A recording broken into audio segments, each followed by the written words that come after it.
भव्य स्वागत हुआ। गुरु शिष्य की एक दृश्य देखने को मिला। कृपा है, भगवान की कृपा है। और जब भगवान विग्रह में पधारे थे तब भी यहाँ आने का उनका आदेश प्राप्त हुआ। इस अंचल में कहीं भी जाइए तो मन करता है कि जिसके विषय में स्वयं भगवान ने कहा, जन्म भूमि मम पुरी सुहावन। और इस समय तो जिस तरह का वैश्विक विस्तार होना चाहिए उसका यत्किंचित प्रयास समाज ने किया है, देश ने किया है, व्यवस्थाओं ने किया है। तो इसलिए और अधिक रुचिकर लगता है। जो पहले एक मन में ग्लानि होती थी, दुख होता था कि जहां त्रैलोक्य के अधिपति ने अपने स्वयं को शरीर के रूप में स्थापित किया, धारण किया, और जहां से विलोपित हुए अपनी ही सृष्टि में, वहां ठीक से व्यवस्था नहीं थी। अब आते हैं तो एयरपोर्ट भी बहुत सुंदर है, रेलवे स्टेशन भी बहुत सुंदर है, सड़कें भी अच्छी हुई हैं, तो मन में अतिरिक्त स्नेह जागता है उस सब व्यवस्था के प्रति जो भगवान ने करा दिया। माघ मेले में लगातार श्रद्धालुओं की संख्या बढ़ रही। प्रयागराज दर्शन करने के बाद अयोध्या काफी संख्या में श्रद्धालु आ रहे हैं। सांस्कृतिक पुनर्जागरण का समय है और भगवान जिन पर रीझते हैं उन पर कृपा भी करते हैं। भगवान जिस पर रीझ जाते हैं उसको सत्ता दिला देते हैं, चाहे वे सुग्रीव हों, चाहे वे विभीषण हों, जो उन हृदय में धारण करते हैं, जो उनके काज के लिए अनवरत प्रयास करते हैं, भगवान उन पर रीझते हैं। माघ मेले के श्रद्धालुओं को बहुत बहुत शुभकामनाएं। प्रशासन से भी अनुरोध कि वे संतों की गरिमा का ध्यान रखते हुए और श्रद्धालुओं की व्यवस्था का ध्यान रखते हुए यह जो माघ मेले में माघ मकरगत जब रवि हुई, यह कहा गोस्वामी जी ने कि तीर्थ पति पे सभी लोग आते हैं। और यही महर्षि याज्ञवल्क्य ने महर्षि भरद्वाज को यह कथा सुनाई थी जिसके माध्यम से पूरे विश्व में फैली। मैं सबको शुभकामनाएं प्रदान करता हूँ।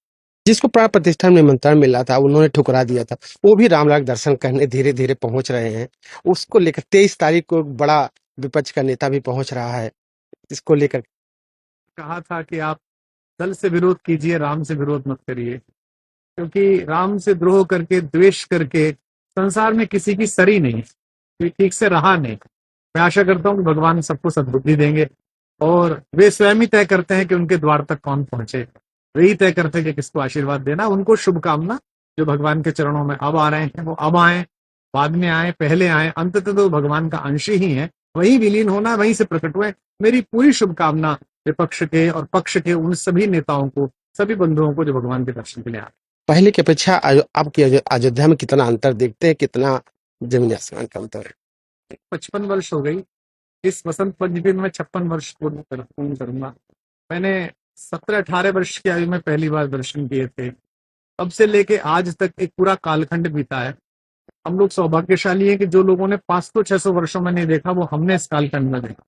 हमने अयोध्या का संघर्ष देखा, रक्त रंजित इतिहास देखा, शासकों की हनक देखी, संतों का अपमान देखा, कार सेवकों के आंसू देखे, सरयू का लाल जल देखा, और उसके बाद भगवान की भव्य प्राण प्रतिष्ठा भी देखी। तो मैं आशा करता हूं कि जो दिन हमें भगवान ने यहाँ दिखाया था और स्वयं शंकर जी ने कामदेव को भस्म करते हुए रति से ये कहा था कि तुम्हारे पति द्वापर में कृष्ण के पुत्र के रूप में पैदा होंगे, तो राम कथा के आदि आचार्य शंकर जी से प्रार्थना ये है कि आपने अपने एक देवता के तो भव्य दर्शन करा दिए, दूसरे देवताओं की यथाशीघ्र भव्य दर्शन कराए। सर आखिरी सवाल, सर रक्षा मंत्री ने अपने पड़ोसी को बिना नाम लिए पागल कहा और कहा पागल सावधान रहना चाहिए, कब क्या कर दे, इसके लिए स्वदेशी हथियारों की उन्होंने ज्यादा तत्व किए। रक्षा मंत्री माननीय Rajnath Singh ji Atal Bihari Vajpayee school of politics जो है उसके कुलपति हैं। वे कम बोलते हैं, इशारों में बोलते हैं, लेकिन सार्थक बोलते हैं।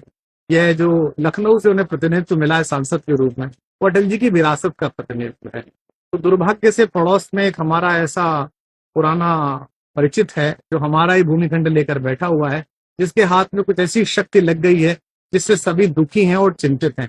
उसे सचेत रहना और सावधान रहना, यह भारत का संकल्प भी है और उत्तरदायित्व भी है।